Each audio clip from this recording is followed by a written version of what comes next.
how would you define the way that you dress, and what melting pot of inspirations do you have?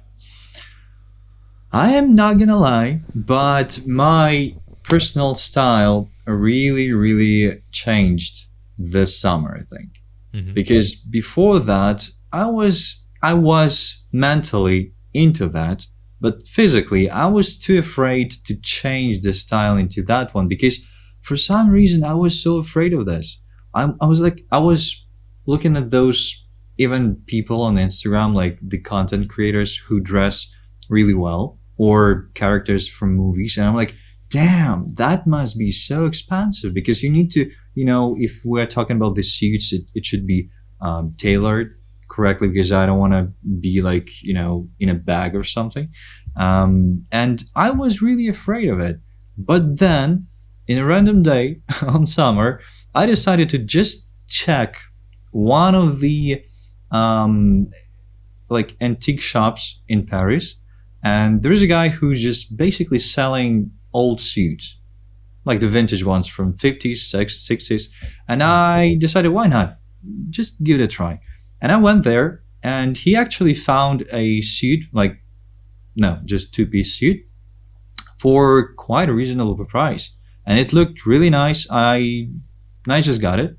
I filmed some videos with it and I felt so good that I decided to develop this style even more. And I decided to just get more and more inspired by people who really dress well. I tried to, I watched some YouTube videos. I watched again movies. I got some inspiration from all of the sources that I could possibly find.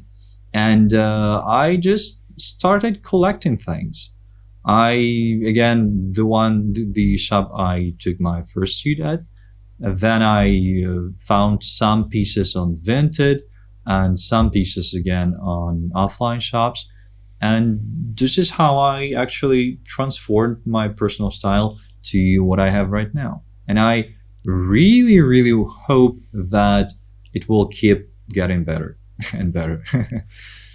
What advice would you give to people that are in the position that you were not too long ago and they're interested in vintage shopping, either in person or online? Don't be afraid. It's not that pricey as it might seem. It is really, really affordable, and sometimes it's even cheaper than buying a brand new thing from a store. Definitely, especially when it comes to quality for the money. Yeah. There's an amazing store. I did a video actually in his store, and it's called Richard's Fabulous Finds for anybody in Chicago, or if anybody wants to travel to it, it's actually worth it, where he has all the suits from like 30s to 90s is pretty much the range, and they're all dry cleaned, they're all immaculately pressed and ready to go, and he will help you fit into or whatever you need to and tell you what you need to go get tailored. Find an era that resonates with you. It's interesting how we do as people seem to just resonate with a certain time period. Like from the way you dress, I would say it's more like 60s, 70s for you. Yeah. What is it about that era that you think pulled you in? I think the freedom and the happiness, at least that's how I feel like this is. Let me think. I've seen lots of movies about this part of history, and I so much love almost everything that was made in that period of time. Cars, watches, clothes, buildings, actually, some of them. Controversial one. yeah, controversial, but still. I don't know. I do feel like that was the peak of like the human history. Everyone seemed so happy, and I don't know. I just want, in a way, to be a part of it.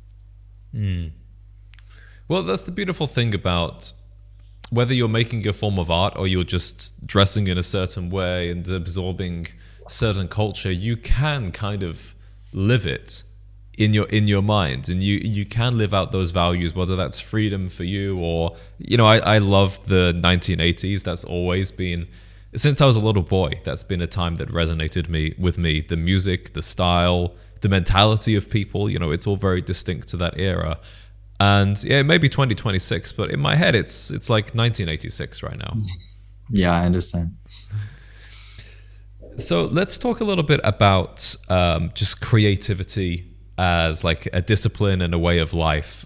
How important would you say discipline is for your creative output? I think it is crucial for me, because whenever I lose the discipline, I don't do like a thing. Because whenever I feel down and, like there are some time, we are living in a quite difficult time, and you feel pressured by those, news, constant bad news. And whenever I lose my discipline, I just drown in those news. And I cannot like separate myself from this whole, oh my God, we're all gonna die. No. And keep creating something, good, or just creating art, basically. But as soon as I get back on track and get my discipline back, I feel like I can do things, and I do things. So what are some of those regular creative practices or routines that form part of that discipline, especially related to photography or social media? That's going to be actually funny, but I think the most crucial parts of my discipline are gym and diet. Okay, I was going to ask about that next, actually. So yeah, this is like really what keeps me disciplined, basically. That's interesting, especially as creative artistic people have historically not been into those things. We look at, I don't think David Bowie was, Andy Warhol were concerned about going to the gym, but it's become such a well understood part of mental health and well-being, and actually creative brain functioning now. Do you think that among artists that healthier way of life is now becoming more and more normal? I do think yes. I think it becomes more and more normal these days, and I believe this is because the world is changing like to its worst. I think this is why it's happening, actually, because this is the easiest way to keep disciplined and to keep going, and keep your health in a relatively good position. Because what do you find happens to your creative output when you don't take care of your health so well? I think I don't do a thing. I'm just swimming in my mind and constantly keep drowning in a way. So how much structure do you like to give your day? Because you can pretty much do what you want, but if we always just do what we want, then the whole thing can fall apart. Yeah. Yeah, I understand. If you're enjoying this podcast, you will love the Gentleman's Digest. This is our weekly newsletter sent straight to your inbox, packed with insights and recommendations. You'll find the link to become a reader in the description.